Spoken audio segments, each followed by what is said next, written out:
Nate, I know you didn't get the result that you would have liked to walk out with tonight, but just put on a heck of a show for the fans. I know you could feel the love from start to finish, especially at the finish and the way you ended it. So how are you feeling right now about the fight?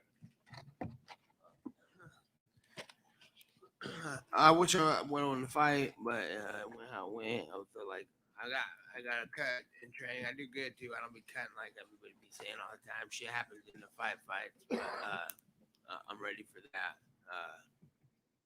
I got cut in training. That's why we had to push the fight back for a month. And I kind of lost all motivation to train and work out hard and all that. So I kind of just lingered around for a month, getting ready for war like that. And in the end of the day, I feel like, you know what I'm saying? He won or whatever, but I feel like I'm the better fighter still, regardless. And I feel like the peak of the fight is what matters in the fight anyway. What happened, and then no hate on Leon. Congratulations to him. And why would you fight anybody but the top guy if you're gonna fight at all? So yeah, I wish it would have went my way, but it's all good. Yeah, I know you had a lot of respect for Leon, man. You gave him a lot of praise. You know, talk to him about having a GSP-like run while you were in there with him. Tell us where he ranks. I mean, his skills, anything you do surprise you? Do you feel like he's an elite level fighter? Because he's trying to chase after a championship right now. Yeah, I know it's gonna be. I know it's that it's. He knows how to get through fights and win the fights, and you know, and this is the highest level of fighting, so that's cool. Did anything he do surprise you? I mean, you had some surprise tactics in there, to say the least. Was that the game plan coming in to throw the little trickery at him with turning the back and, you know, kind of showboating him a little bit? No, I just kind of winged it all. I was just kind of walking through that fight, trying to get to the next point in this whole game, and I didn't feel like I was ever really in any danger. Of course, I got cut, and that fucking sucks. But I was, like I said, I was unmotivated in training, and I was just trying to not use any energy anywhere. I was just cruise control. Can you walk us through the last minute? I mean, obviously you're taking some damage up to that point, but to have that near come from behind victory, what was going through your head when you tagged him and you rocked him? Fight was a wrap. In a real fight in the real world, that's a wrap. So yeah, he was sleepwalking.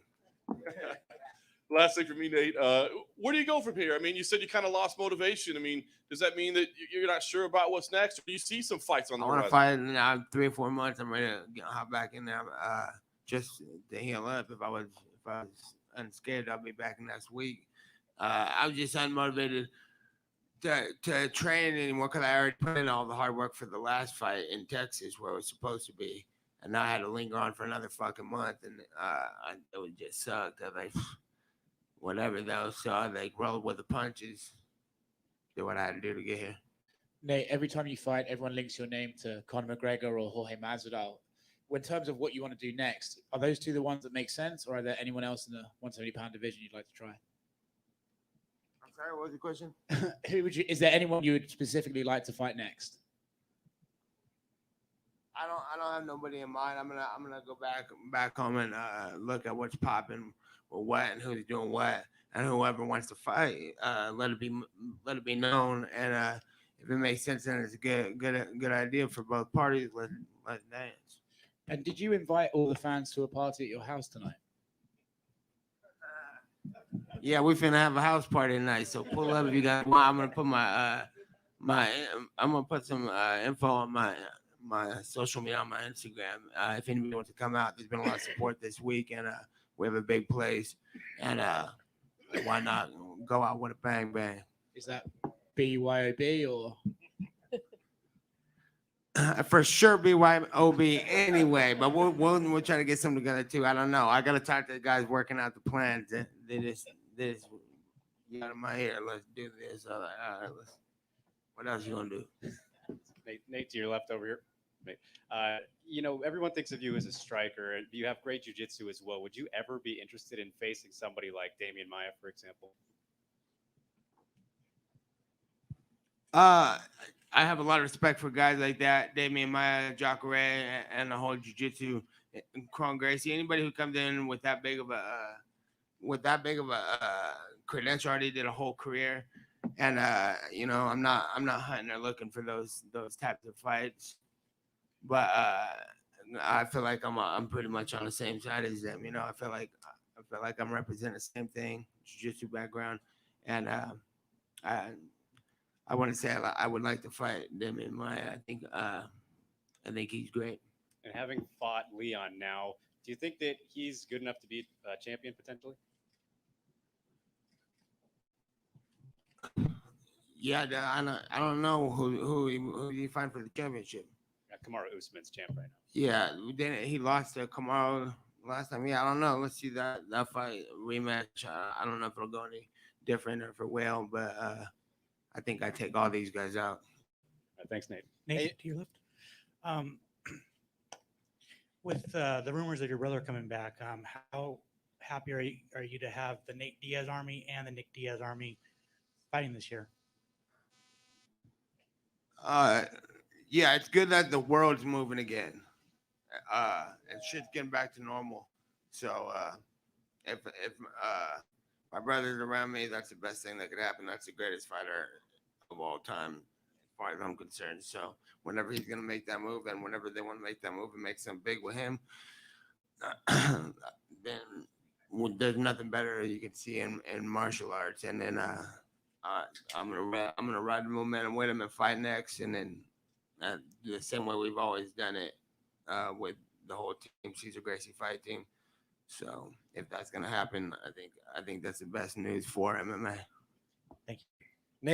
Nate, how you doing? Indica, sativa, or hybrid? What's that? Indica, sativa, or hybrid? That was some indica. Okay. But, I like everything. I like a little everything. Is Leon Edwards your opponent? Is he worthy of next in line of the title shot, or do you think it should go to somebody else? Yeah, I've had winners fight for the title. 5-round fights. The fuck was that for? And lastly, when your eye opened up, was there any flashbacks, any concern like the New York State Athletic Commission that this athletic commission could potentially stop this fight? I wouldn't have got cut, but because I ain't getting cut. Watch. I was putting a defense on all cause he can land the elbow. I could feel him thirsty for it. And then we're on the ground, and I was like, I'm about to bust this motherfucker right now. So I cut back with elbow, and then I got, hey, I don't know what I was doing. So Karma kicked me for that. But Nate over here. hey, just for the boxers out there too, like fucking, it's way easier to box without somebody throwing kicks at you. Nate, how cool was it to get that California love here in Arizona as if you were in your backyard?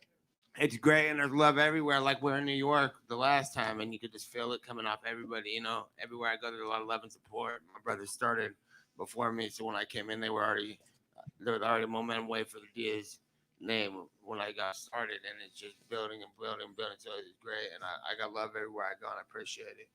And you talked about boxing. I've talked to Andre Ward. He told me you and your brother could legitimately whoop some ass in the boxing ring. Would y'all fight one of the Pauls or one of these YouTubers? Because your name don't come up. But if your name come up, would you get that? Would you take that?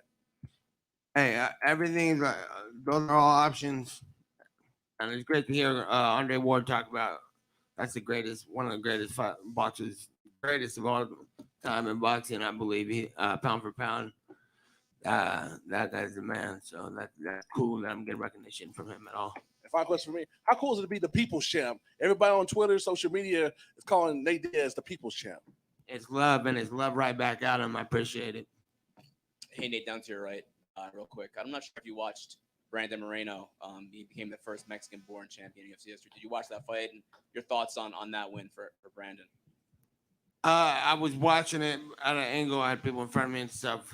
But it was, I'm proud of the little dude. That guy's, their last fight was like one of the best fights I've ever seen at that weight.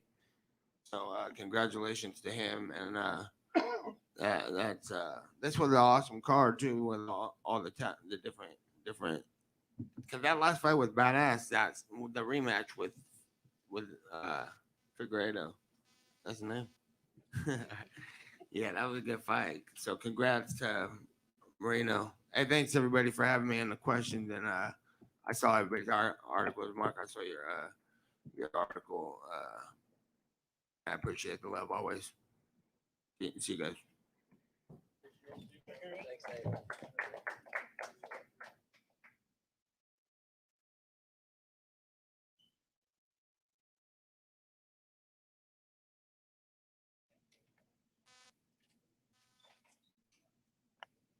No, pues por eso te puse bien cerquita, ¿verdad? Dijiste, ahí viene Nate Díaz. Te lo cuido, te lo cuido.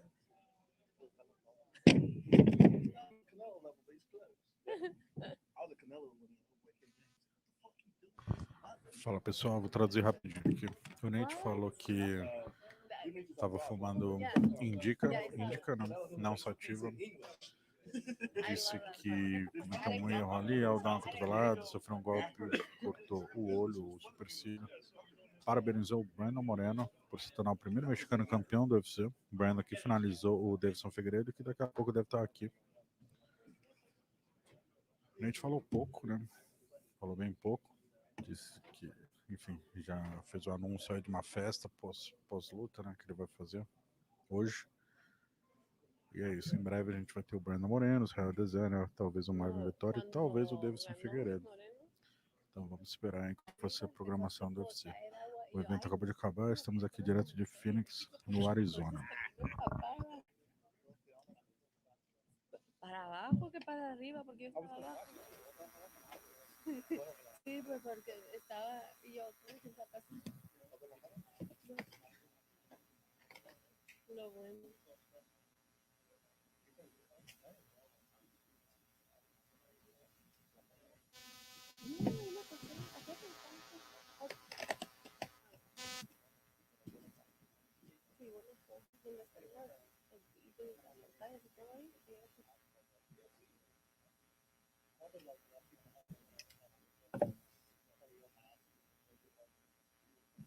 Yo no sabía que me mandaste los medallas.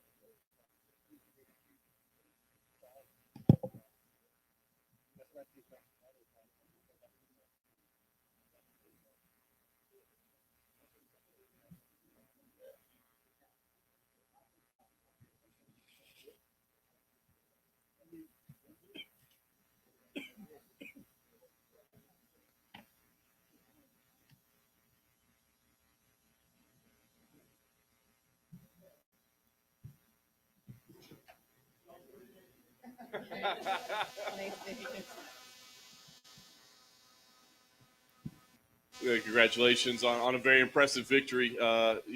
Dominant until the very end, but overall, just give us your thoughts on your performance this evening. It was a decent performance, I thought I could have let my hand go a little bit more.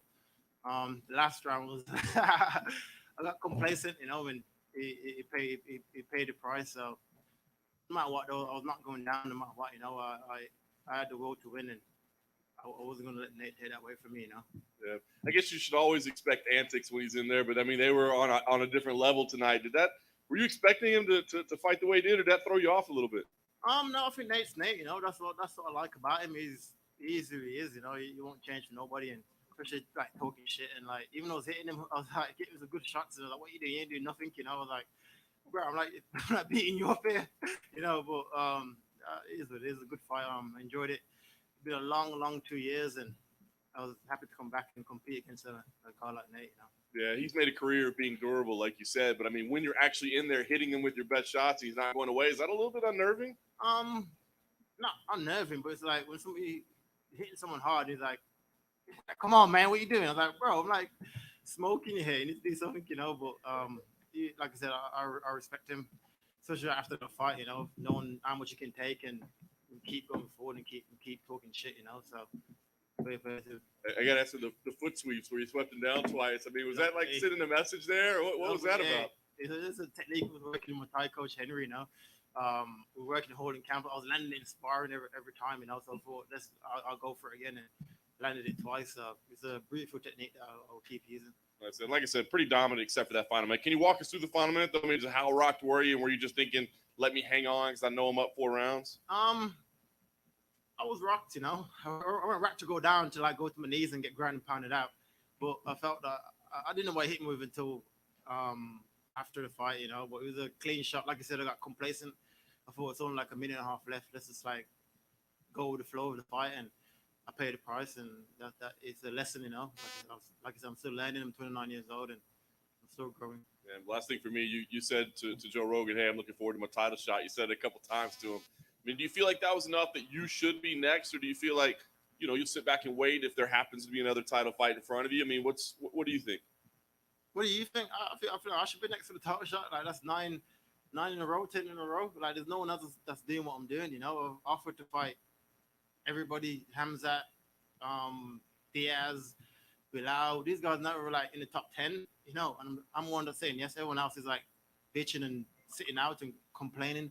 I'm one that's showing up, fighting and finding these tough guys. You know, so I feel I deserve next shot for sure. Yeah, did you, when you saw that cut over Nate's eyebrow again, did any part of you think like, oh, the doctor might stop this again between rounds? Nah.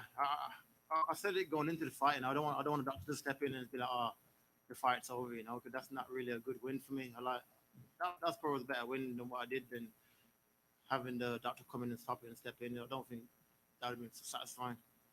What did you two say to each other after the fight inside the octagon? I think I said to him, you're a fucking soldier, you're a soldier, you know.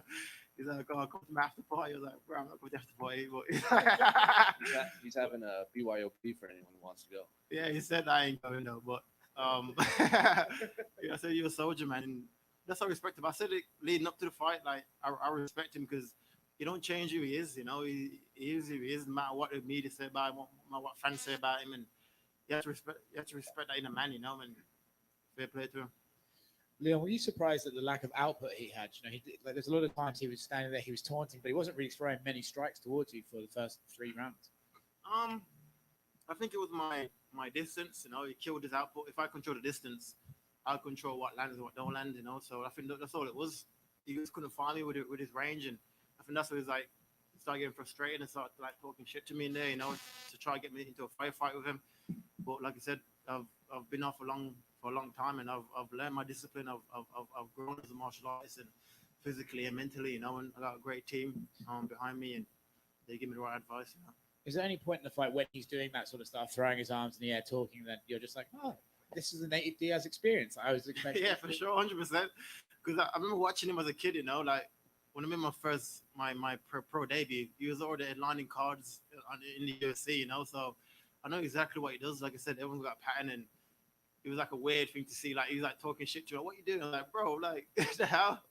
Well, it was a good fight. I enjoyed it, you know. Does that maybe make it easier to take, knowing that you're ahead and he's still talking? You're like, oh, okay, this is... Yeah, it was just like I said, I got a great team, and they kept me composed. And even when I went to touch gloves with him, he's like fuck you too. Then you don't want to touch gloves, you know. But yeah, like I said, I got a great team behind me. They give me the right advice that I need to keep me calm in the fight and just do my thing.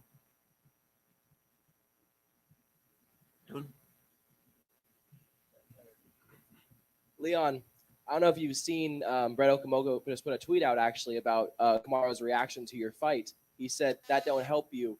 I guess no one deserves it. Your reaction to that thought by Usman. He said that don't help you. No one deserves it. Your reaction to that response by Kamaru. I think all these guys making excuses. You know, they know I'm the real deal. They know I'm the man for the title shot. You know, they're all bitching, making excuses and say, he doesn't deserve it. Then who fucking does? Kobe don't deserve it. He fucking Woodley got injured, and then now he's deserving a title shot. I'm one that I didn't bitch, I didn't moan. I took my loss on the chin. I worked my way back up to a 9-5 win streak. Who else fucking deserves it? You know. Thank you. Leon, Sheila, I just want to know, like, do you feel relieved that you finally fought? You fought. You know, yeah, for sure, 100%. Nah, like I said, it's been a long year and a half, 2 years, a lot of ups and downs, and I've been in camp since last March. You know, when I was meant to fight Woodley, I've been in like back-to-back training camps, and a lot of ups and downs, lost friends, lost people, and it's been a stressful road. You know, so I'm happy now to have come back. Even the last minute I got rocked for, fuck, you know, like how bad is my luck? I was like, Jesus, how bad is my luck? But like I said, I'll believe in God's plan and keep doing my thing, you know. That might have made you the unluckiest fighter, but it didn't happen. So now, like I said, my will to win is strong. You know, I know what I've come from, I know what I've been through, and I was not going out because of a shot. You know, is what it is. It caught me a nice shot. I got lazy, paid the price, and that's it. Congrats. Leon, over here. You know, you kind of turned into the bad guy a little bit, sort of with the Masvidal situation. Here, that was amplified a whole lot just because of Nate Diaz being Nate Diaz. You kind of like that role, though. Yeah, for sure. I embrace it. You know, it doesn't bother me. I grew up around hostility. I grew up around bad environments. You know, so if I have a crowd booing me, I'm going out to get paid fucking money. It's like, is it is? I go out there, do my job. It doesn't affect me. I've been booed in the UK. When I fought Till, I was like, what the fuck? So it is what it is, you know. I embrace it. Like I said, I'm on my journey, and I'll keep doing my thing, you know. And ideally, how quickly do you think you want to get back in there? So yeah. Ideally, how quickly do you think you want to fight? Later this year probably. I'll probably have some rough to take my son away. Like I said, I've been in camp now for almost 2 years, you know. Back-to-back camps, a lot of disappointments, a lot of pullouts, a lot of ups and downs. So I'll have the summer off, show my family then later on this year, you know. Thanks, Leon. Congrats. The Euros have started. Back here to your left. The Euros started. How do you think you'll fare in the Euros? I ain't got a clue about football. I don't watch football. Oh, you don't? Okay. Sorry, I don't watch football. All my friends watch it. Not really a football kind of guy. One quick. You and Jimmy Mano are working towards. I was speaking out against knife violence in England, right? And Darren Till. How's that been going? And Darren Till. It's a great project that's close to all of our hearts. You know, knife crime is a big thing in the UK, and like I said, I've lost friends to knife violence from doing the act and from being stabbed. You know, so it's a charity that we've put together with the UFC, partnering up with the UFC, and it's going to save many kids' life. You know, to be able to do that. So it's like I said, it's close to my heart. I can't wait for it to kick off. It kicks off in a few weeks. Once the UK is back open, I think they're saying June the 21st, 26th. So once I'm back home and be able to get stuck into it and start saving these kids and helping these kids, I can't wait, you know. Thank you.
You never know.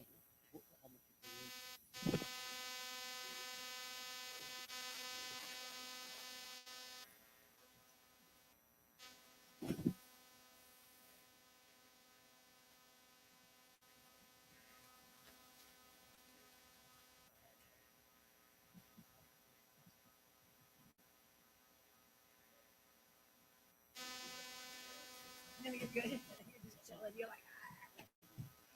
That's good.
Yeah, you know.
What's up, guys? The gate was 4.28 million, the arena record. The attendance was 17,208. The fight of the night was Dober and Rydell, and performance of the night was Moreno and Craig. They all won $50,000. If you can believe this one, because I can't fucking believe it, Jamal Hill's arm was not broken. It was dislocated. They popped it back in, and he has full range of motion, and the guy's okay. That's nuts. That's crazy. Are you going to cut Terrence McKinney a check? 7 seconds in debut. Yeah. We will, yeah. You know, when you go back there and you got to look at this shit and pick, you know, we picked Paul because, you know, Jamal's 8-0. You know, hard to pick. But yes, we'll take care of that kid. Right. I guess to start just with the Jamal Hill Paul Craig thing, I'm not to set you up to bang on the commission or anything, but did that frustrate you a little bit? If you don't know a guy's arm is broken or not broken, yeah. Look, bro, when an arm is flopping around like this and going both ways, you should probably stop the fight. Can you file anything with the commission or say anything? No, listen. Arizona has been very, very good to us.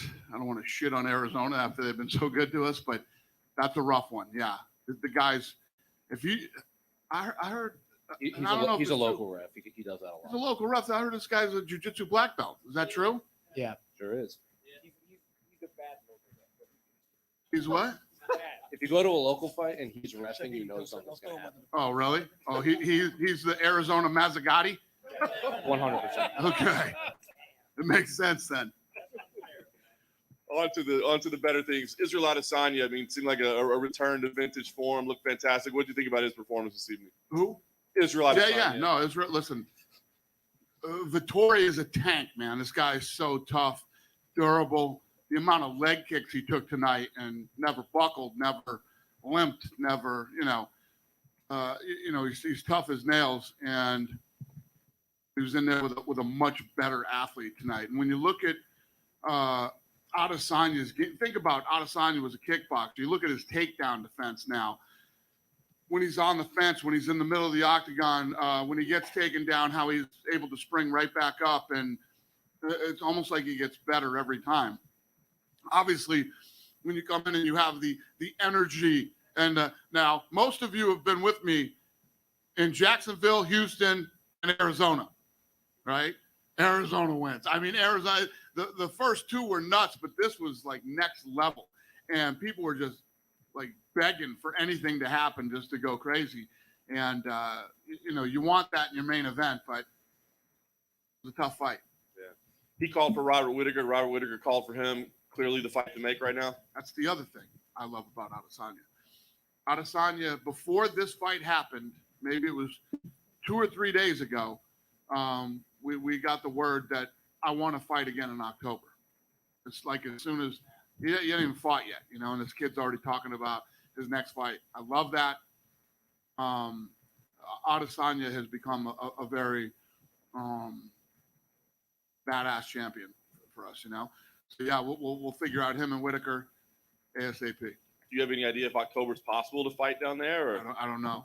We got a lot of probably. You talking about New Zealand or Australia? I would highly doubt it. That's like asking if we can go to Canada in October. I mean, they're pretty much in the same boat. Brandon Moreno, give your thoughts on his performance. Obviously, an impressive win for him tonight. Yeah, I'm going to be brutally honest with you. So going into this fight, I didn't see how Moreno wins this fight. Figueiredo is a savage, and I thought the first fight was going to be. The second fight was going to be much different than the first, right? And I was right, but I was wrong. Good for him. Incredible performance tonight. Looked like Figueiredo looked like he couldn't get off. He looked like he was slow. Moreno made it look easy, man. Yeah. And he's the first ever Mexican-born champion for the UFC. So good for him. Would you try to fight? I don't know the situation in Mexico. Could you try to go to Mexico anytime soon with him, or is it? I don't know. Sitting right here, right now, I have no idea, and we'll see. We'll see how this stuff plays out the rest of the year. Nice last couple ones. Leon, obviously a great performance by him. Almost stolen away from him by Nate at the very end there. But what did you think of Leon Edwards' performance? I thought, for first of all, you've been hearing me saying leading up to this fight, Leon Edwards, the kid with the worst luck ever in UFC history, goes in tonight in a 5-round fight and against a tough, durable Nate Diaz, who's always dangerous. And tonight was a great learning experience for him. And, he looked incredible the entire fight, even when he got hurt. Kept his composure. And, I think it was a little bit of he got stung and he was tired. When you think about it, that kid hasn't fought in, a year and a half, probably 2. So, great performance. So is Leon Edwards or Colby Covington the number 1 contender right now? Colby. Colby's still number 1. Okay. Last thing for me, Damian Maia came into tonight, said maybe it'd be his last fight. He'd see how it goes. He'd talk to you, maybe one more. Obviously, he's a legend, so I'm not trying to shut the door on him. But after seeing tonight, do you think that was his last fight, or would you like to see one more? I do. I think that was his last fight. It was the last fight in his deal.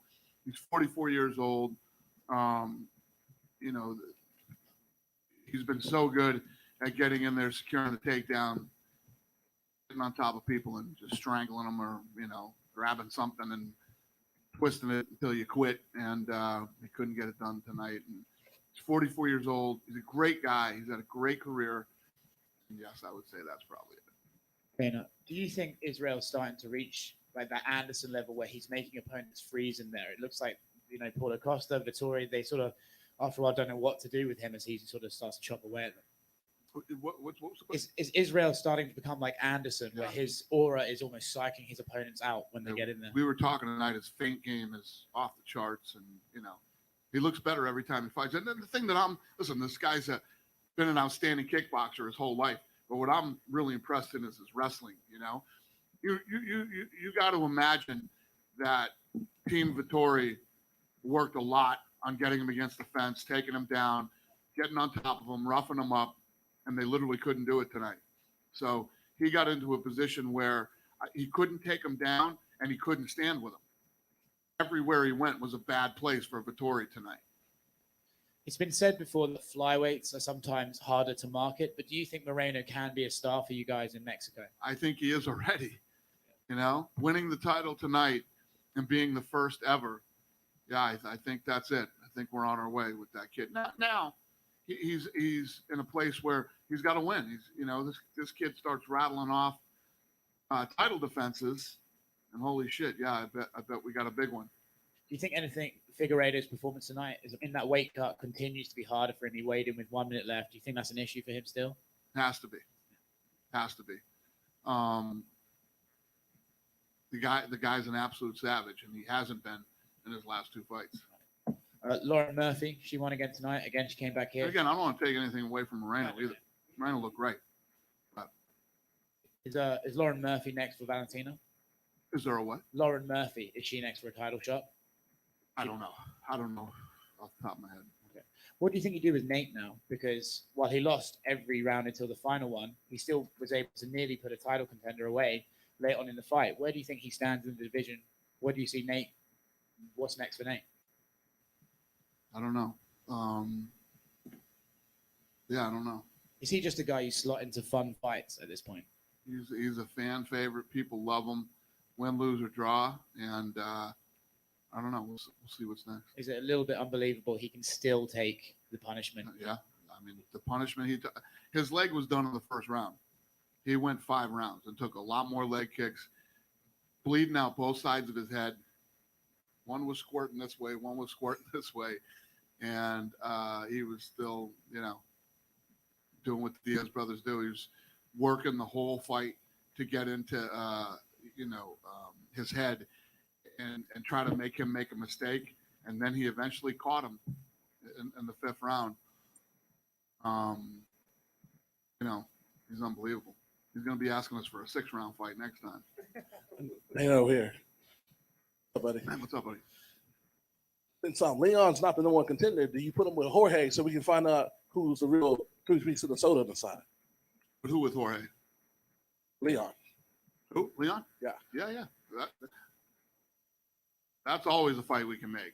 I mean, that fight's always going to be hanging out there.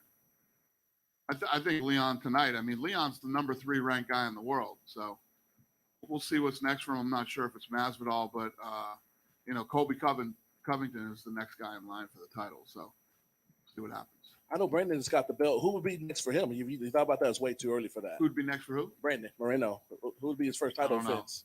Guys, you guys know I don't make fights tonight. I don't know. You talked about how Izzy's improved as a wrestler. There's a trip you out there. He's kind of getting like my guy up front said, basically making him like Anderson, but kind of like John. He turned into a sparring session on a pay-per-view. Who? Adesanya? Yeah. Adesanya looks unbelievable, man. He gets better every time he goes in there,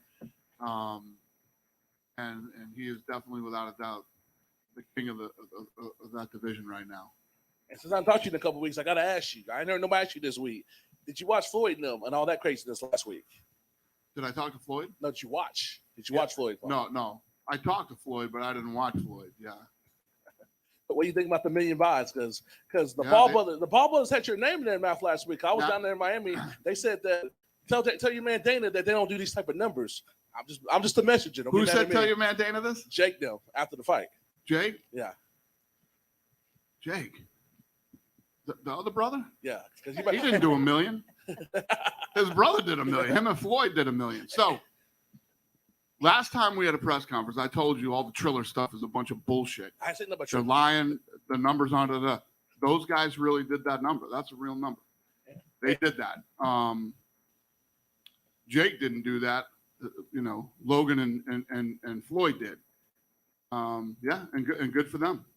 That's a real number. They really did that, and good for them. And keeping it with the Paul brothers, Jake's fighting Tyron, as you know, and Tyron's telling people this is his biggest payday ever. The best thing for him was getting cut by the UFC because he's about to make his biggest payday ever to fight a YouTuber. I've been hearing that bullshit forever. I've been hearing that. They're all full of shit. How much? What's he making? Exactly. If that's that much money and he's so fucking proud of how much it is, how much is it? But they're all full of shit. But that's how you hype up a fight too. You know what I mean?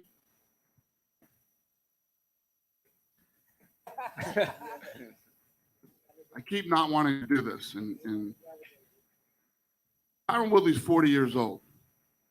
Okay, he hasn't won a fight in 3 years, in something that he's actually supposed to be good at. And now he's going to go box. How do you sell that fight? Lots of other things other than the shit that should matter. I'm making millions of dollars, and this is the biggest payday ever. And Jake Paul will say mean things about me, and pay your fighters, and fucking, and you guys just fucking get right into it and love it. It's all bullshit. All a bunch of bullshit. And final question for me, you said Lauren's not the number 1 contender, so who would be? Because Valentina's basically cleaned out the division, and she's one person she has not fought in the top 5. Who? Lauren Murphy. Yeah. Well, you said she wouldn't get the shot for Valentina. So you didn't decide that. Who else would Valentina fight? She's fought everybody else in the top 5. Probably. I just don't want to say yes tonight because Tuesday will be a matchmaking meeting, and we'll start looking at what's next for everybody. Dana, And you know Valentino will fight fucking tomorrow if we called her tonight. She'd show up and fight. So I would imagine that would happen. Just not committing to it. Yeah. what'd you talk with Floyd about? About that fight, just the success of the fight, and I didn't get that number from Floyd. I got that number from real people. It's real. They really did it. You know me. I'll fucking tell you the truth. The fight before that didn't do jack shit. Well, I shouldn't say that. It did a good number for people that really fought. You know what I mean? But this one did a real number.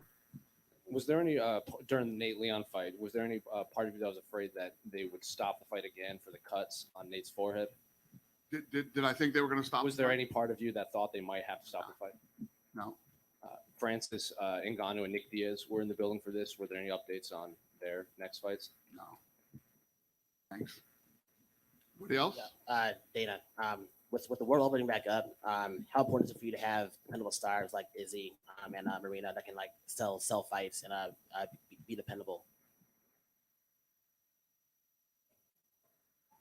Yeah, with the world opening up and people wanting to go to live events, how important is it to have marketable stars like Israel and Marina to fight?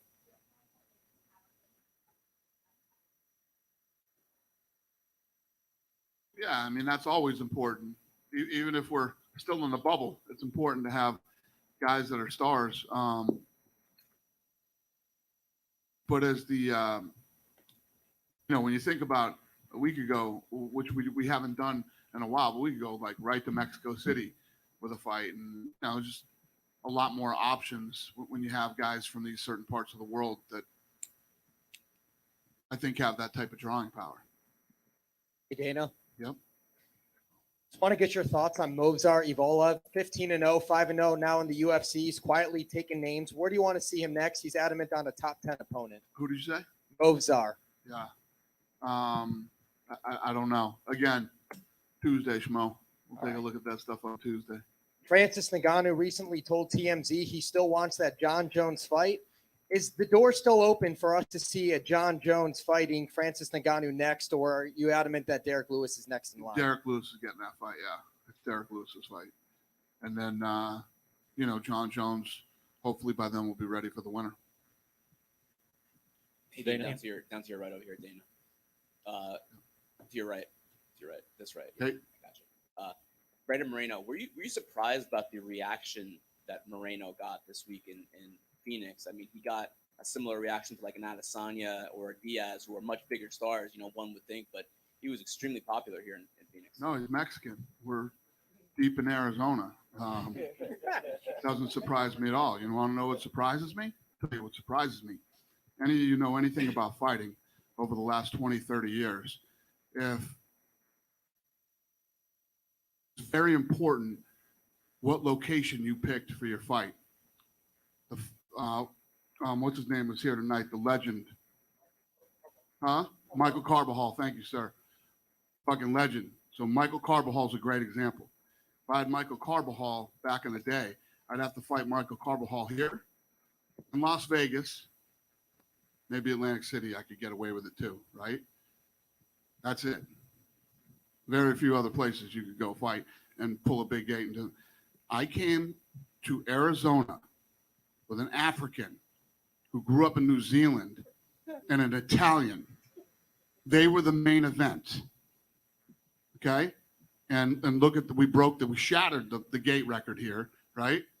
So no, I'm not surprised at all that people here love Moreno. I'm actually surprised that they love Adesanya and Tori, to be honest with you. Do you think that Moreno could be a guy that could headline events on his own in certain cities in the United States, not even just Mexico, but also some cities in the United States? Do I think Moreno could? Moreno could be a headline in some cities. I was just saying I could go to Mexico City.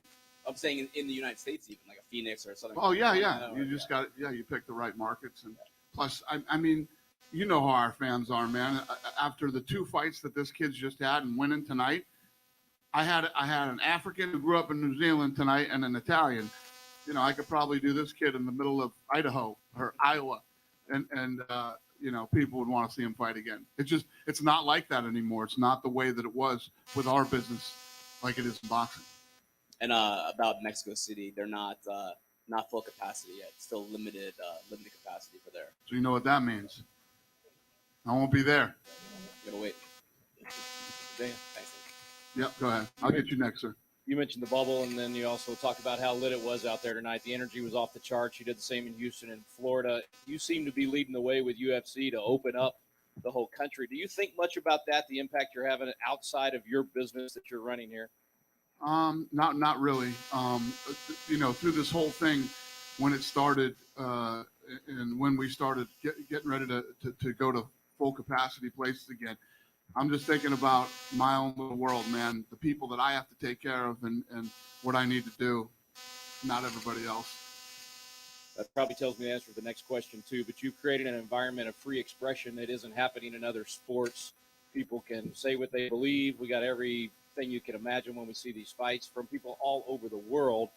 You seem to be saving the First Amendment here in the United States. I mean, is it too much to say the UFC is leading the way on restoring the Constitution here in our own country? It's what I love about the sport. You know what I mean?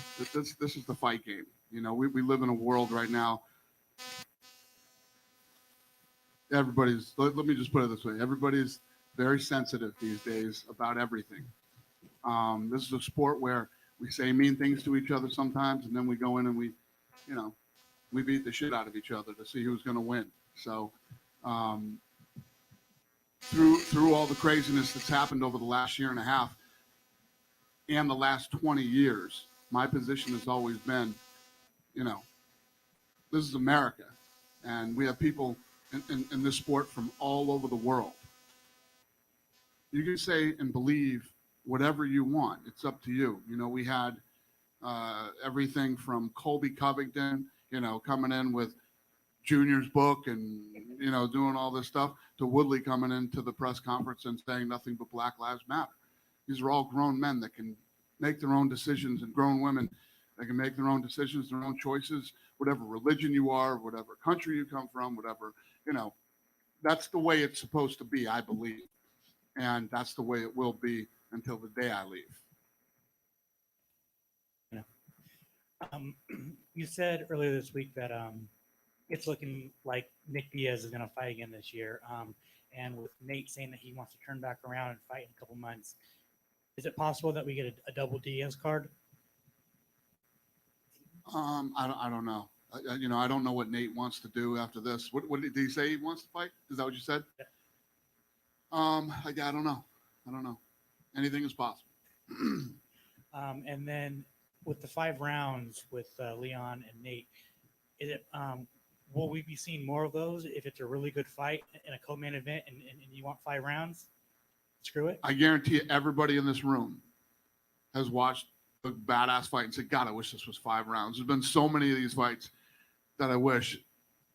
We can't keep doing that. I mean, we just can't. Cherry pick? Huh? Did you cherry pick the fight?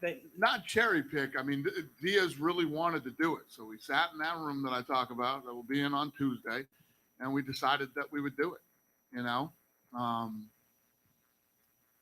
I don't want to make a habit of it. Co-main, main event, if it's, championship, and all main events are five rounds. But yeah, we can make those decisions sometimes. I'm not saying we will, but we can. Thank you. Thank you. Right here. We're minutes away from Risen's Big Tokyo Dome show going down, and you met up with Sakibara recently, and they featured your conversation a little bit in some preview packages, and he's been consistently interested in coming to America again. Just curious if you'd ever help or work with them a little bit to make that happen. The Sakibara you're talking about? I like Sakibara. I always did, even when we were really hardcore competitors. He was a fun guy to compete with, and I don't know. I mean, I don't know. I'm not saying that I would, but I'm not saying that I wouldn't either. At the time when we competed, when Pride and UFC were both first coming up, it was just such a different time in the sport, and I don't know. Fair enough. And I want to springboard off of something you said in a recent interview where you corrected us with corrected the comment that you made about the healthcare stuff. And Just curious if have you entertained it at least, anything like that? Would I entertain what? Oh, yeah. What's the question? Would I consider it? Yeah. I mean, yeah. Listen, we're working on stuff like that all the time. We're working on,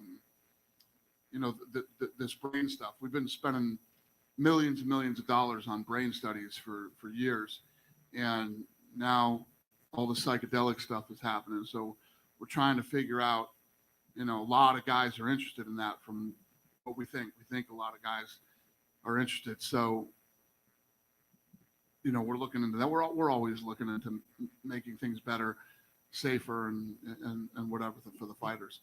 I mean, I don't know about healthcare forever. I mean, does anybody have a job where they get healthcare forever when they leave? I mean, that's pretty fucking crazy, but let's all go work there. I don't think anybody does it. And last thing for me, Dana, in regards to the welterweight title fight, looking at that rematch with Colby and Kamaru, are you thinking maybe by the time to do that, it would be like UFC 266, maybe where another 3 title fight card, essentially, just because of how things are lining up? Could we see another 3 title fight card this year? I don't know. Yeah, all this stuff depends on timing. And we came out the gates quick with full capacity in arenas, and we just started booking these fights. And I don't know. I mean, I can't even tell you what's going to happen in 3 or 4 months with other states and other arenas. We're going to be back at Fight Island in the Apex when the cold weather comes. I don't know the answers to any of these questions, but I'm ready for it. I'm ready for all of it now. Thanks, Dana. Thanks. Hey, Dana. Hey. Former Mexican. What's that? Former Mexican. Former? Former Mexican. So You say former? Yeah, I just say that. How the hell does that work? American now. You used to be, but now you're not? He's an American. So making the point now is, seems to me that you had the right mix for formers and newcomers and Mexicans along the way. There's another places like Chicago who would love to see UFC. And there's then my generation, then my son, his generation, who follow UFC because daddy likes UFC. Yep. So maybe that's probably something that we would like to pursue. I'm not sure what your question was, but I agree with you 100%. When I was a kid, all of my uncles were big boxing fans and used to watch the big fights at the house, and there was just this energy and a buzz in my house that wasn't there for anything else. Could be any other type of sport, and that's how I believe I fell in love with fighting. And yes, I meet people all the time. Lorenzo and I used to talk about this all the time, about these generations that would grow up with their parents with it on TV, and now with it on ESPN, and all the television deals that we have. This younger generation is being exposed to more UFC than ever before. And I agree with you. And what I think you asked me was, I know you said something about Chicago. Yep. Coming to Chicago? Yep. Yeah. Well, I love coming to Chicago. As soon as Chicago opens up, is Chicago 100% yet? I don't know. Is it? Like 15 days. 15 days. 18 days? 1-5. 15 days? Well, that seems to be the story around the country. So if these places really open up, some are saying they are, but they're not. It's not what I'm looking for exactly yet. We will start going to all these cities, and I love the city of Chicago and the food. So yes. Thank you. You got the question perfectly, and congratulations on this event. We Arizonans love it. Thank you, sir. Appreciate it. Did you talk to Paulo Costa after his statement? How's your relationship I with did him not. right now? Our relationship is fine. I mean, listen, he said some nutty shit, and I straightened it out. That's how I look at it. Do you have any idea what's next for him? Do I have any idea what? What's next for him? Sounds like nothing. Sounds like he's going to sit out and hang out for a while, and I don't know what. He said, I want to be paid more because of what all these YouTube stars are making. Apparently, he didn't see his last fight. Thank you. I got one over here. Hey Dana, when you strip away all the lights and the cameras and the promotional bullshit that everybody goes through and they see, is Adesanya one of the most complete mixed martial artists you've ever seen?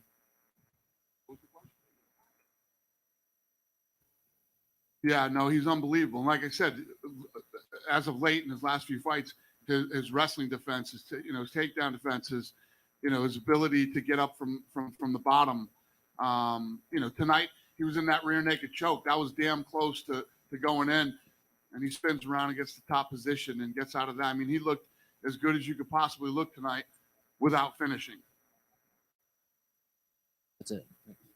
Thank you. Go ahead, sir. Dana, in Houston, you said that fight night gates aren't even figured into this year's budget. But with Vegas opening up, and is there any chance that after UFC 264, you could bring fight nights to like a casino or some other venue that would allow fan attendance? Is there any chance that you could bring fight nights to a casino or some other venue in Vegas that would allow fan attendance after UFC 264? Oh, in Vegas? Yeah. I talked about this. We went through this at the office, and it just makes more sense for us right now to. I'm going to ride the rest of the year out at the Apex for fight nights. I mean, if everything opens, well, I don't know. The answer is yes. I'm looking at just doing the Apex. If things go the other way much faster than it seems like they're gonna, maybe I would travel some of the fight nights. But as of right now, I'm not planning on it. It's much easier to stay home and do what we're doing now. I'm not saying it's the right thing to do. I keep telling you guys, I look at the Apex like these people who are still sitting home wearing like a nice shirt and no pants and doing Zoom calls all day. That's what the Apex is like for us. We do need to get back out there and start going to these doing fight nights in different arenas, but I'm cool right now with doing them at the Apex for the rest of the year.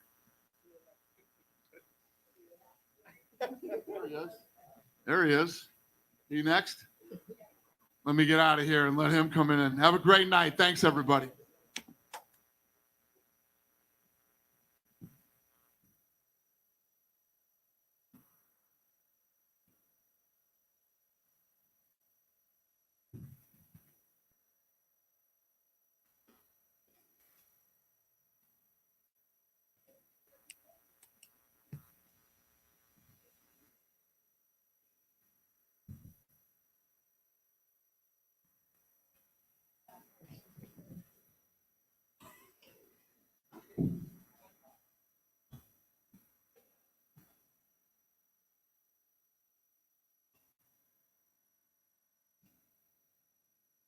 Brandon, congratulations. You said it. Wow, what a moment. I mean, the emotion that you had, it was pretty unbelievable. So just talk about even now how you're feeling after capturing the belt this evening.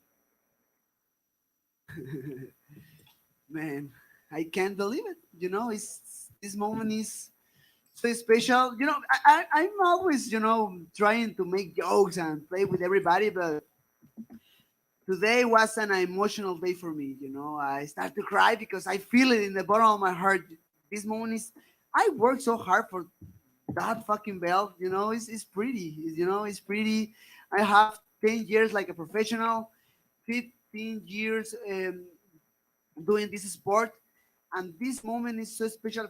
Not just for me, it's special for all the people around me, who support me in all this journey. You said it was 6 months of preparation after the first fight, a 6-month camp. I guess, what was the biggest thing you learned out of that first meeting that you were able to adjust to or change or make a difference? I learned too much about myself. I can talk with you about a lot of technical stuff, like the kicks, the boxing, the Muay Thai, all that stuff. But I learned too much. I'm real, and my mind is made with another material, different material, definitely. So I worked so hard, 6 months was so long. This training camp, this training camp take 2 or 3 years of my life, but I don't care. I have the belt. I have the the belt right now, and that is the most important thing. And man, I don't have enough words to explain how I feel today. Earlier this week, you kept your cool, but I'm wondering what went through your head when he shoved you at the press conference. Did you think like I'm in his head a little bit, or what did you think? I won there. You know, actually, I saw Figueiredo in the press conference. He looks different. You know, he keep his sunglasses. Don't want to watch me directly to the eyes. The same in the ceremonial weigh-ins, and I don't know. I was very confident. You know, for me, a lot of technique, really good game plan, but my mindset. I was very confident. My mindset was the key of the victory so far. Yeah.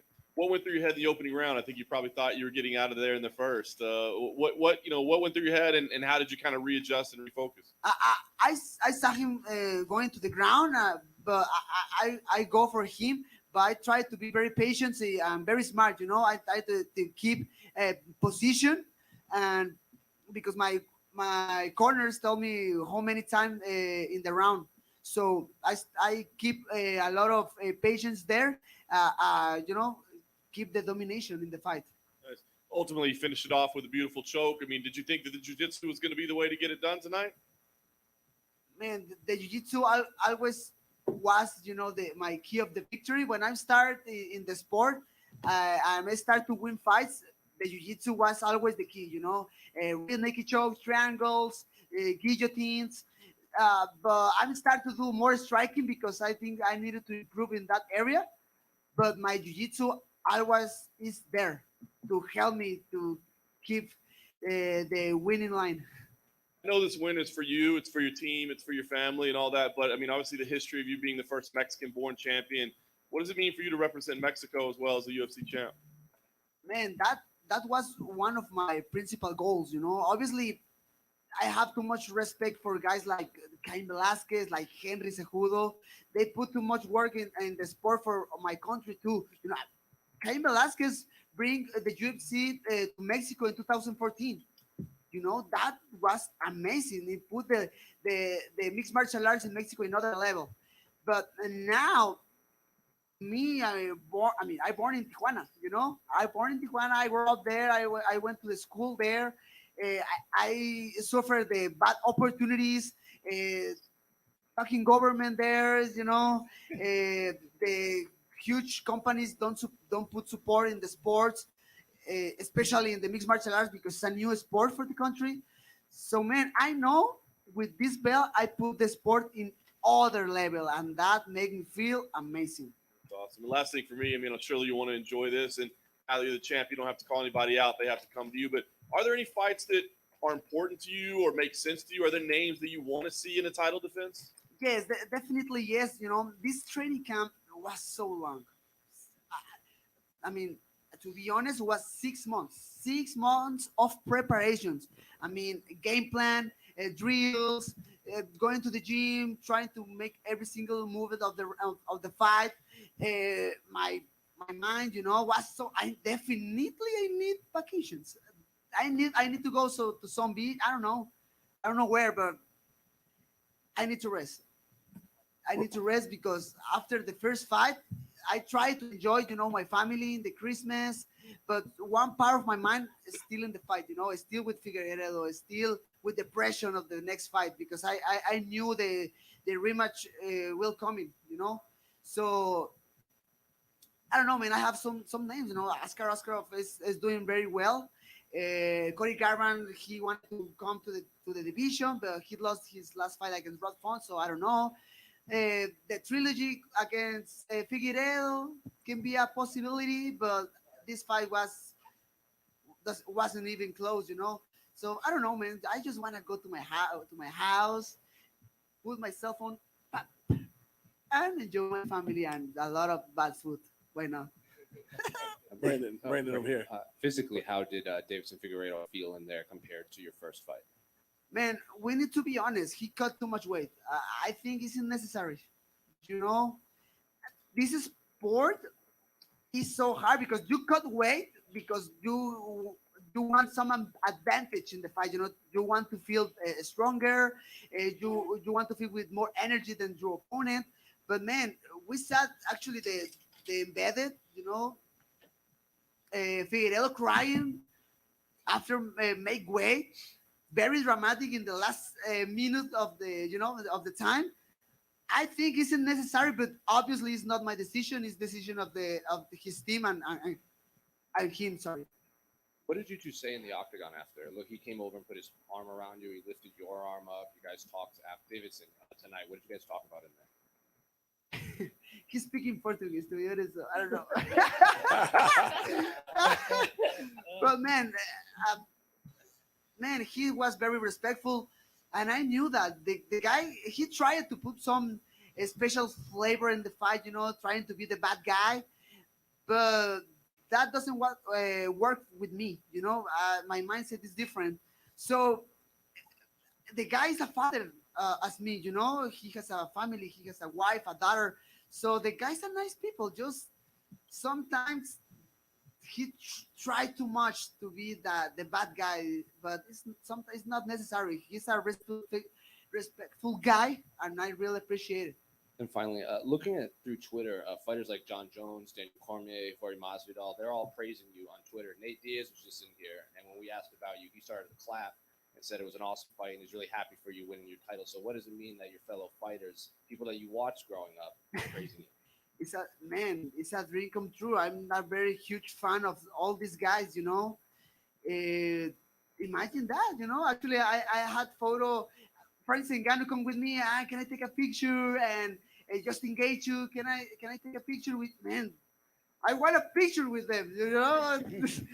So man, it's a dream come true, and I really appreciate it. All these guys like my work, and I love it. Brandon over here. Congrats, champ. Thank you. Would it be safe to say that you came in the first fight, you thought you could win, but you came in today, you knew you could win? Sorry again? Your mindset from the first time to the second time, like you thought you could win, but it seemed like this all week, instead you walked around with that swag, like you knew you were gonna win because you were bullying the bully. Yeah. So good one. First of all, my mind is very strong, you know. Because I had very bad moments in my life, you know. For example, I don't know, 2018, I hate that year of my life. It was horrible. I lost 2 fights in a row. UFC released me to the company. I start to, you know, I need money. I need everything. Problems, my surgery of my daughter. Was a hard moment. And all these moments built my mind until today. So, in the press conference, he pushed me. Figueiredo pushed me, but my mind was in the correct way, you know. My mind was always focusing what happened, you know. Like, I don't care. You can push me 100 times if you want, but that nothing changed. I'll be the next flyweight champion of the world, and I'm the best, you know. I have a lot of memories with Rose Namajunas. That was a special moment for me, you know, because she was an underdog against Joanna, and she was an underdog against Whaley. And I remember that moment when she started to say to himself, like, I'm the best. And that was like, wow. You need to believe that, you know. And my mind is building with another material, definitely. Have any Mexican combat stores reached out to you, like Julio Cesar Chavez Sr. or Canelo or any of them? And do you inspire to get to that level? Because these guys get a lot of love when they show up to any boxing fight. People go crazy. You inspired to get to that level, but bring it to the MMA side. Man, obviously in Mexico we have a huge culture, a huge history in the boxing. You know, in combat sports in general, but definitely in boxing. Right now it's Canelo Alvarez. But before was Julio Cesar Chavez. My favorite boxing fighter is Juan Manuel Marquez. I love, for example, the fight against Katsiris. I love that matchup. So this is mixed martial arts. You know, it's a new sport. I mean, for the world, even for the world, it's a new sport. Imagine for my country, for Mexico. So I'm doing the correct things to put the mixed martial arts in other place, and I'm making history. Right now, the guy from Tijuana, the kid from Tijuana is the champion. So I love to start to think I'm part of the history of the sport tonight. And something that has to do with fighting, but has to do with your life. You're very proud for being from Tijuana. Canelo's talked about he moved to San Diego because once he started winning, his family became a target. Is there anything now that your name's out there and people know who you are, do you think you might have to move across the border? Something that we don't have to deal in the States, but you have to deal there in Mexico. Man, I mean, for example, I after the last fight, I bought a house in Las Vegas. Definitely was a professional decision because I'm part of the broadcast for the UFC in Spanish, and the production is in the Apex. The Performance Institute is in Las Vegas. They give me physical therapies. They give me free food. They give me everything. So was a professional decision to me to move all my life to Las Vegas. In the future, I want to go again to Mexico, to Tijuana, no? But right now, I need to live there for my family. Everything is not just for me. It's not for me. It's for my wife. It's for my daughters. So if I need to die for them, I can do that. I don't care nothing. The people know my love for my country. The people know the love for my city, for Tijuana. I still have my house, another house there. But right now I live in Vegas. I'm very comfortable there. In the future, we'll see. I want to go again to Tijuana, but right now it is what it is. And final question for me: how cool is it have all week have all the support from the people here in Arizona, and then now that you got the belt, you got people all across the globe that know who Brandon Moreno is. Man, it's crazy. Actually, last Tuesday, I had interviews from Australia, I think so, and India. What's crazy? Imagine Brandon Moreno with fans in India, with fans in Asia, a lot of Mexican people here in Phoenix, a lot of support, a lot of people support me. When I start to walk to the octagon, all the people was crazy in that moment when I got the real naked choke and won the fight. The people was crazy in that moment. I fought here in Phoenix before to come to the UFC. So the people know me here in Phoenix, and definitely Phoenix has a special place in my heart. Brandon, to your left over here. Brandon. Hey, man. Who do you predict will be the next Mexican champion after you? Oof, good question, bro. I mean, obviously, Pantera Rodriguez has an important fight against Max Holloway. I understand that people say Pantera is the underdog, but you never know. You never know because this sport is about the styles, and Pantera has a crazy style of fighting. Alexa Grasso moving to the flyweight division looks impressive. Looks definitely better than in 115. Irene Aldana had the opportunity against Holly Holm. Was on a hard fight for her, but she's still there. I don't know, man. I don't know. Mowgli Benitez, he's working so hard. Who more? Others. We have a lot of. I don't want to make any mistake because we start other Mexican fighters start to come to the company. So it's about work, man. It's about hard work, and that's it. For sure. And I was there in Portland for your UFC debut. Oof, you got that man, upset thank you. over Louis Smolka, and biggest moment of that night. Just everybody went crazy for you getting that upset. Would you ever have imagined that you'd have something that would top that the way that this did? Obviously, yes. I don't knew about the time. But all my life was for this. I mean, all my life in this sport was for this, and I did it today. I remember the fight against Luis Smolka was very inspiring. That I was very inspired in that moment because was in short notice. The season of the Ultimate Fighter was on TV in that point, so anybody expect too much about my performance that night. But again, I was very confident. I don't care that shit of the underdog. I don't care that. The people can talk and the people can start to predict what happened in the fights, but I have the last word. Congrats, champ. Thank you, bro. Hey, Brandon, right up the middle. I think the most beautiful part of the whole night was on your way in when you stopped and kissed your daughter. How much does that mean to you have your family here? Do you fight different when they're in the arena? I was on fire in that moment when I saw my daughter. My mind start to, actually, I say that before, but in my normal life, I'm trying to be like very respectful, very happy guy, a very humble. But when I go to the fights, I'm trying to change all that stuff to an angry guy, an angry guy, very unrespectful, trying to kill that somebody. And when I saw my daughter in that moment, that bad guy comes like a 100%, and put my mind in the correct place to try to kill my opponent. And that happened this night. I know you're proud to represent your own country, but millions of Americans have fallen in love with you as well and are big fans of yours now. So how cool is that to get to have fans all over the world, but especially right here in America where UFC is so big? So, I'm starting to improve too much my English, for example, so more people can know about me, about my life, about my history. So obviously, I have a lot of people support me from my country, from my country, from Mexicans, from Latin America in general. But I have people too around the world, and that makes me feel amazing. It's a dream come true for me. Thank you, Brandon. Brandon, right here. Has it sunk in yet that you are a star now in UFC? Because during the press conference, you asked Dana that, and now because not only you're a star in Mexico, you're a star in Latin America as well too. This is beyond just Mexico.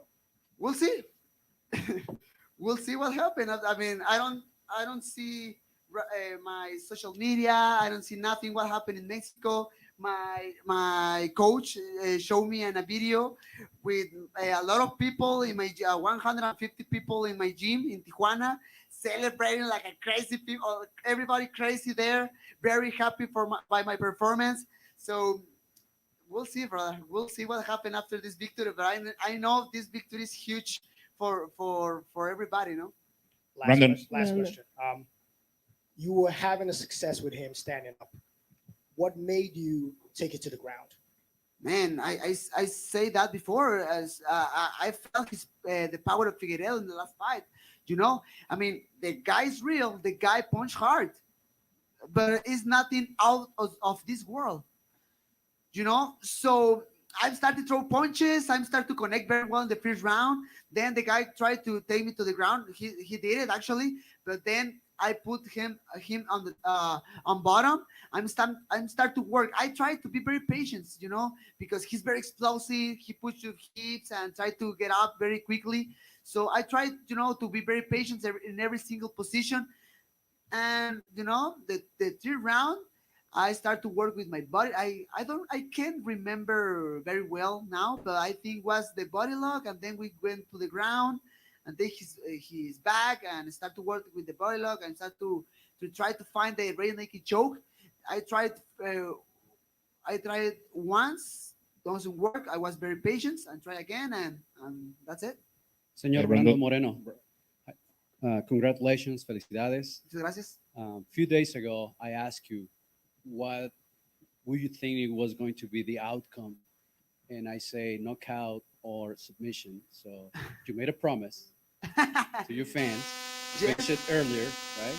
Cierto. Muchas gracias. Yeah, congratulations. And so the question is, what point after the first submission failed, because he got away, you believe that you were ready for the next one because you were waiting?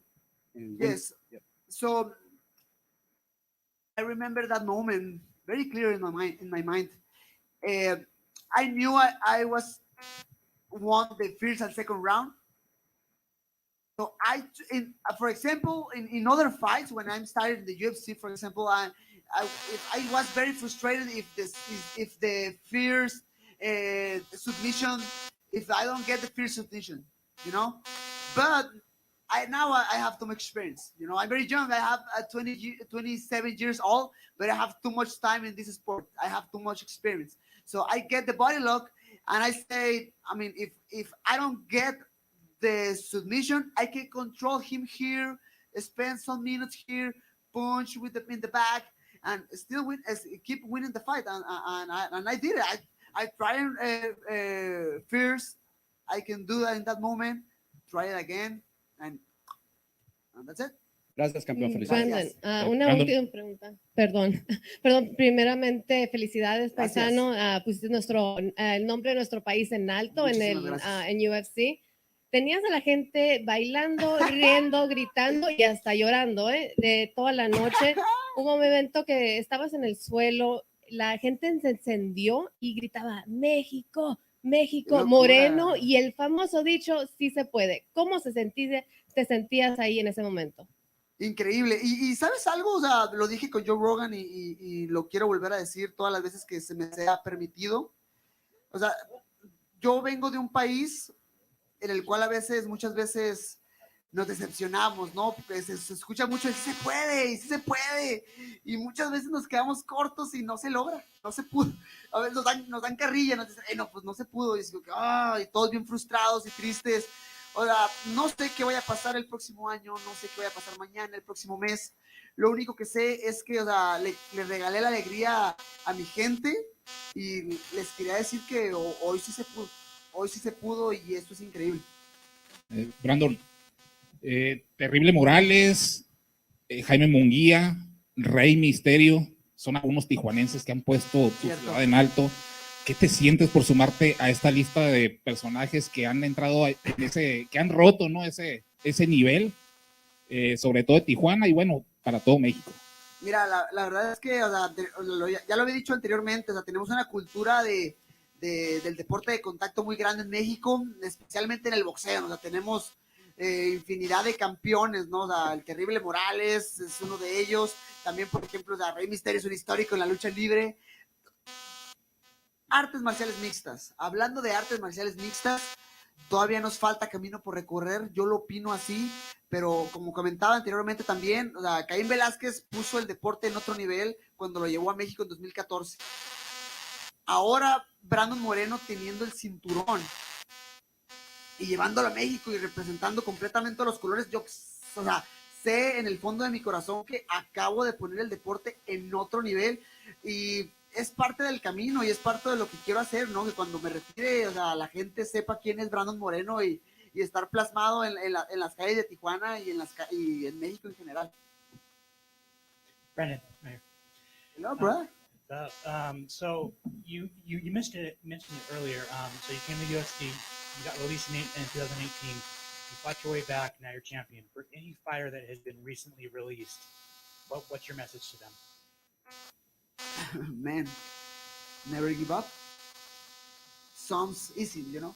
Sounds very, very easy. Never give up. You know, the images from social media. You know, the inspirational photos. Just you watch. At some point, it's easy. Never give up. Obviously, the sacrifice, the discipline, that hard moments when you feel like very, very bad and you still go, you keep going. I mean, if you go out of the UFC, it's not the end of the way. I promise, and I really believe in it. And I'm, you know, the graphical description of that. You can do it, you know, free commercial. You can do it and never give up. Congrats. Thank you. Love you guys. Thank you so much for everything. I need to eat something. I'm so hungry. I need that pizza.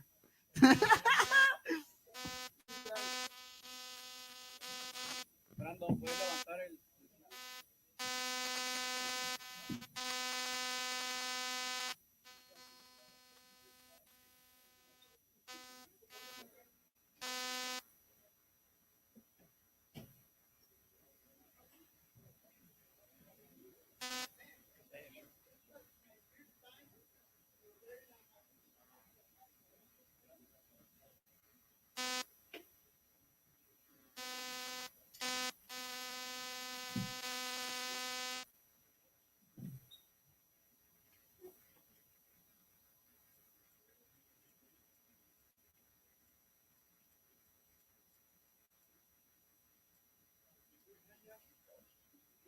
Me?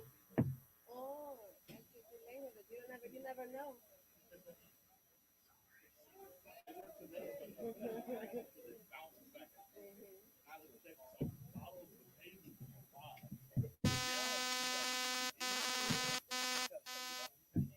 Yeah, I know English, but sometimes I forget it.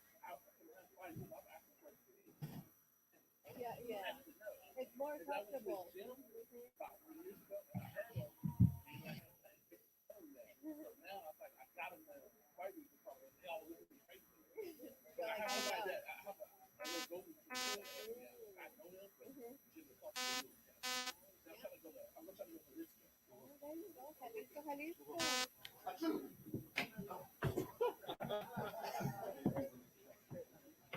It's still.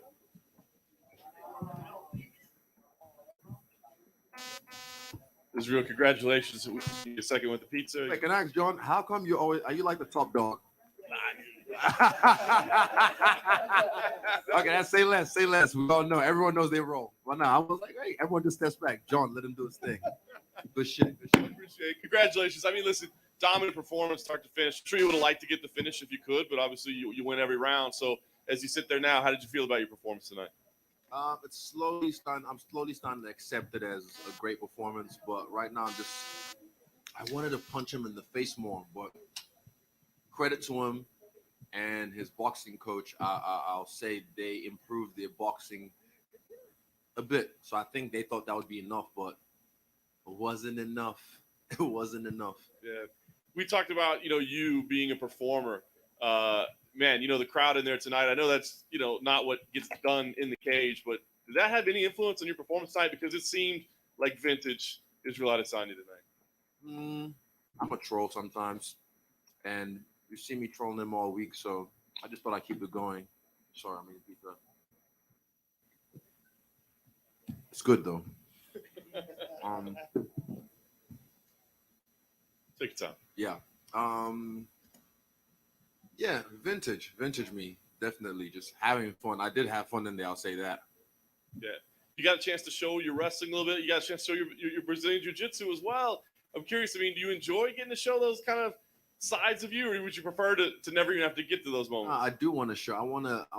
There was a point, I think there was my favorite bit of the fight actually so far was when he thought he had a rear naked choke, and he probably got excited, like, yes, this is it, my moment. And then I wasn't even bothered. I wasn't threatened, and I turned it on him, and I put my hand on his neck. Like that X-rated shit when you choke someone, you just look him in the eyes. And I saw it I swear to God, I saw Soul leave his eyes. I saw it, and I said to him, "You're scared, aren't you? You're scared, aren't you?" I said that to him. Find the tape. And I felt very powerful in that moment, just taking the soul away. But he's tough. I'll give him that. He's tough. But yeah, that moment for me was very powerful because I took hope away from him. I was gonna say, you guys haven't had the greatest relationship over the years, but did he earn your respect a little bit? He took a lot of damage tonight.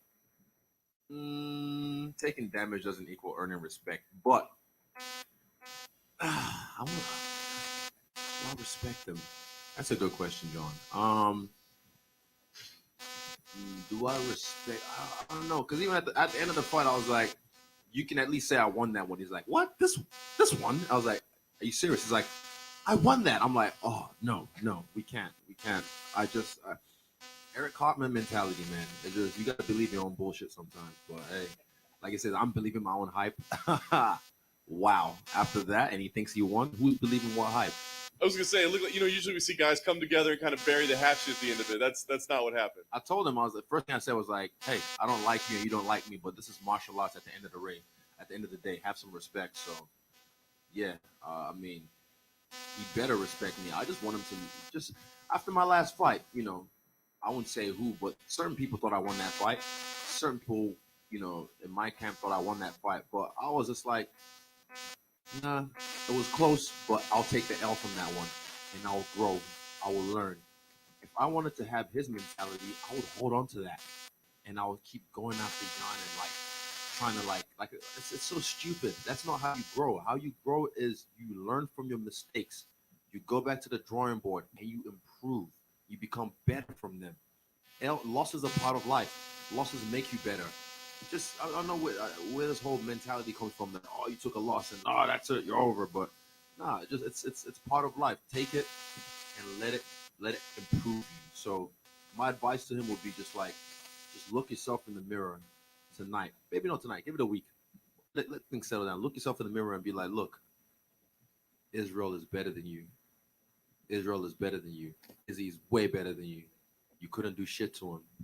But I'm going to get better from this. And I swear to you, his next fight, he'll improve if he does the work right. But you have to you got to let it go. You got to let it go. Yeah. Last thing for me is clear the next fight, right? Even Dana came in here tonight and said, yes, the rematch with Whitaker, that's the fight that needs to happen next. I guess the key is where can it happen and when can it happen? I mean, it's tough for us to know. I know you want to have it in Auckland, but who knows when that might could happen. So, I mean, is there a date circled on the calendar? Do you sit out and wait until it's okay to fight in Auckland? What's the plan? I don't wait around. You know me. This is my third fight in 9 months. I don't fucking wait around like the rest of these guys or the rest of these champions who talk about being active. I don't talk about it. I just do it. I'm an active champion. So I'm putting it out there into the universe, into the ether that I want it in Auckland. But I mean, I don't like too much free time, especially right now while I'm in the prime. So yeah, could fucking open Fight Island number 3 for a third time, Fight Island third time maybe, but if not, maybe back in America somewhere. But it would be so awesome if it was in Auckland and I could do it on my home turf. Israel, when we sat down on Wednesday, you'd mentioned that if you didn't knock him out, you wanted it to be 5-0. Yeah. Are you excited about this 5-0? Yeah. I want to watch the fight again. That's one thing. I still haven't had my moment to myself after my fights. You guys know what that is, where I get to reflect on everything. I'm excited that it was a clean sweep. I'm excited I had fun in there. I'm excited I was able to be lucid and and even just listen to my coach as well and excel. But yeah, I'll still give myself like a C+. C plus? Yeah, C+. You were having success with the leg kicks, and then you went away from it. What was there a reason for that? Was that a strategy? I was going to go back to it. I did at the end a little bit. I got a little bit over eager in the end to the point that even my coaches had to like, I try to like showcase my grappling a little bit more. But if it ain't broke, don't try and fix it. If you don't need it, don't use it. So yeah, man. So everyone was saying that the mystique. Israel lost his last fight. He's been figured out. So going into this fight, he's gonna take him down. How did that work out today? Well, fuck what everyone thinks. You're not as good as they say you are. You're not as bad as they say you are. All that matters is how you see yourself. Everyone's telling me this week or saying this week on the internet, like, oh, he's gonna whoop Vittori. He's gonna do this. I don't listen to that stuff. Even the good stuff people say about me, that's it. Because it's all bullshit at the end of the day. I appreciate it, but it's all bullshit. All the fucking monkey and banana emojis and bad English on my page. That's gonna be coming on my page pretty soon as well. My next post, I'm sure, because that's the same thing that happened last time I whooped his ass in this arena. Yeah, man, you don't listen to it. I just focus on myself, my team, my loved ones, and yeah, we get shit done. You've been racially abused before. It's not the first time something like that didn't happen when you were in Auckland. We talked about this growing up. Mm-hmm. And you handled it a little different this time. You posted it.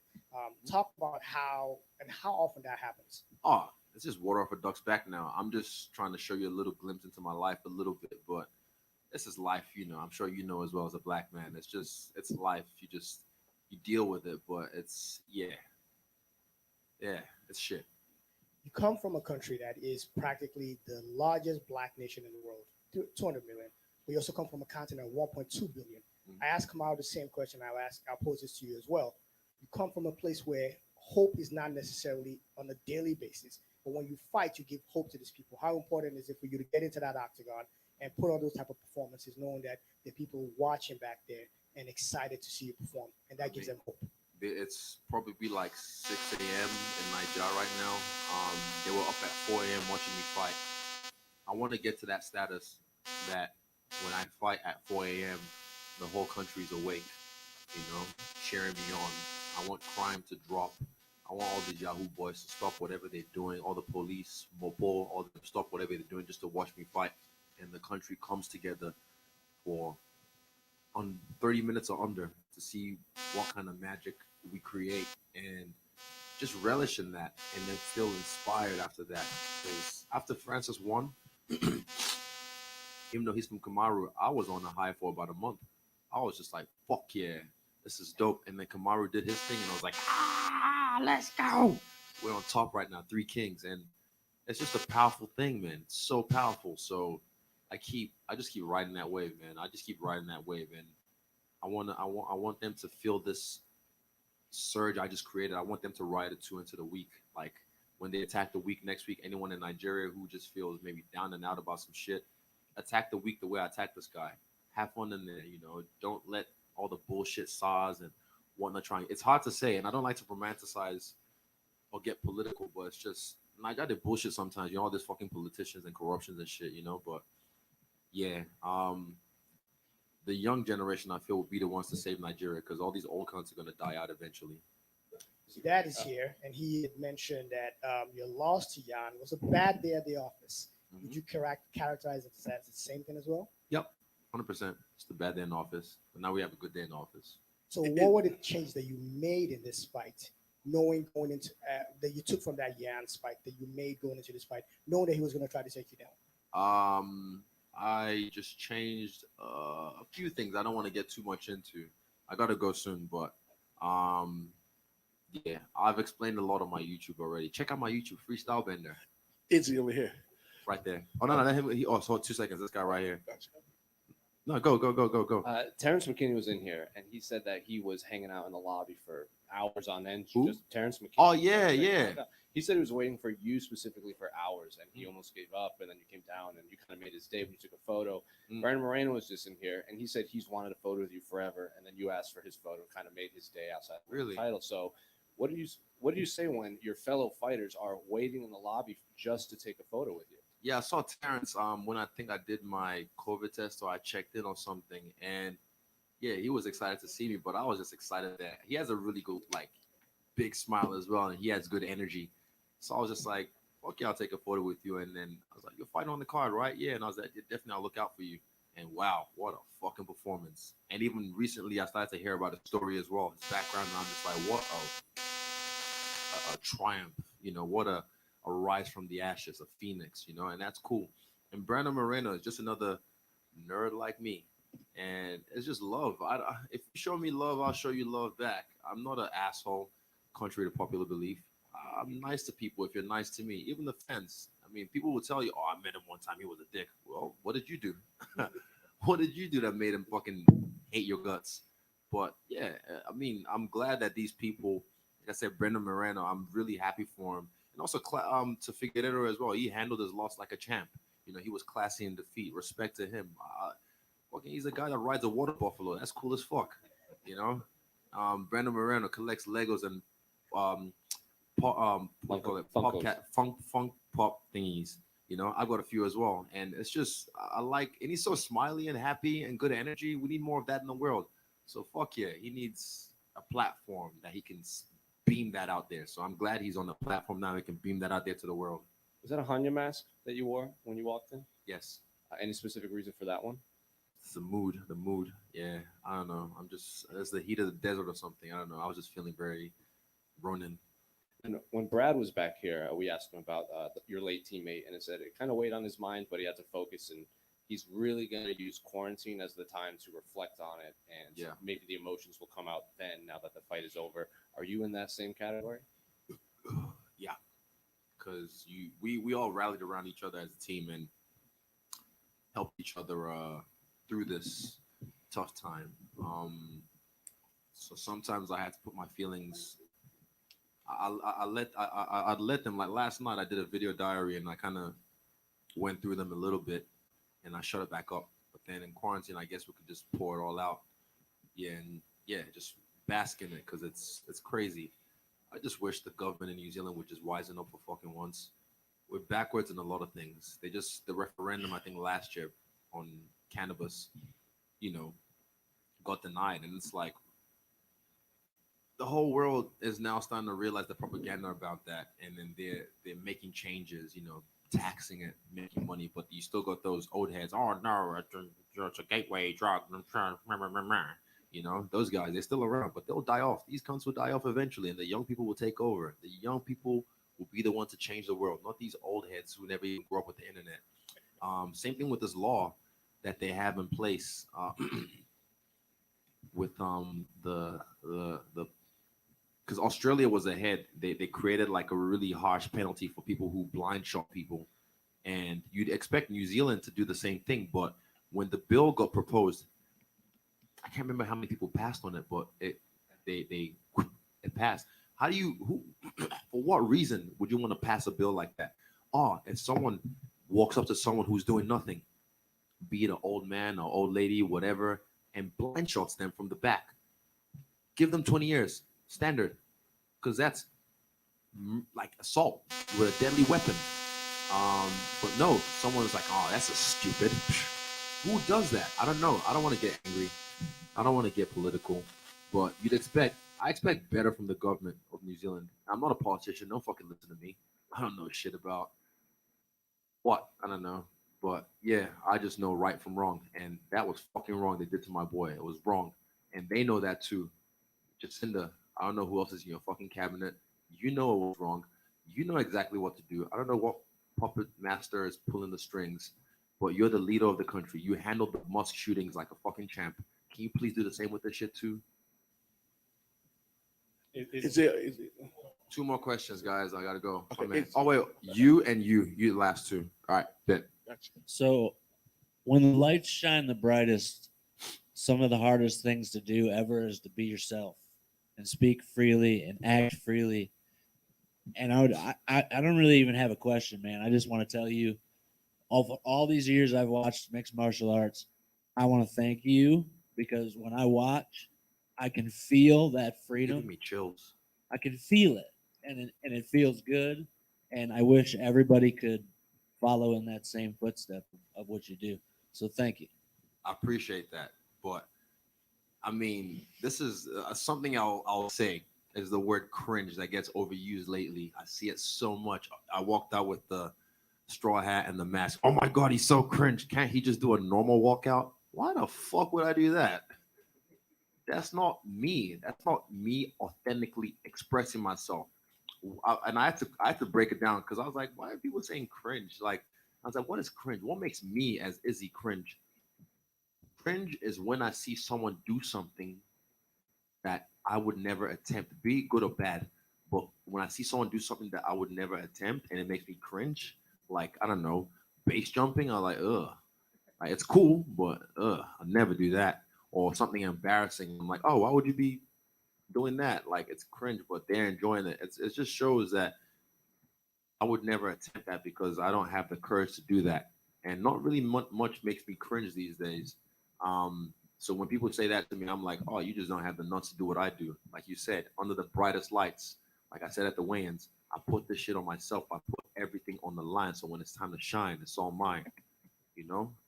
So, but I just want to say thank you for that. Like, that actually gave me chills, and I appreciate you giving me that. Nah, thank you, man. Last one. Question for you, champ. When he tried to rush you on the stage on Thursday, did you know you had him? Because like there, I'm like, if I'm a betting person, which I am, but I didn't do it this time, I'm like, fight's over with. You already got him. Did you have that mentality? Because you didn't buck at all. You kind of like. I mean, I've been working with this guy. Shout out to my guy Ryan from Good Dog NZ. He's been helping me because I've been busy. So he's been helping me with Toothless, one of my dogs who isn't as social, because I didn't have the time to take her out and stuff. So it kind of reinvigorated my love for dog psychology and watching the way dogs interact and the way they use their body posture to communicate and mark their scents and use their anal glands to leave scents in each other's faces. It's weird. Dogs do it. Look it up. Google. But yeah, working with him has helped me remind myself of how I used to do that all the time. I read people like coloring books, so easy. And when I was sitting there, and I knew he was trying to pretend like he was cool, like he's calm and collected. I'm like, I know you're boiling inside right now. So I started to attack him, and I could feel the energy. He's like, I'm your fucking nightmare. I was like, do something, bitch. Do something. That was the energy I was giving him. And then when he finally broke, I was like, yes. And I didn't move a muscle because he's not a threat. He doesn't pose a threat to me. Even tonight when he had my back, like I said, he wasn't a threat to me. When he tried to take me down, it wasn't a threat to me. I wish I timed that knee better. But yeah, that'll be in another fight. Do you feel sorry. Carry on. Do you feel any pressure with being one of the three African kings not to be the one to end this beautiful Fuck no. streak?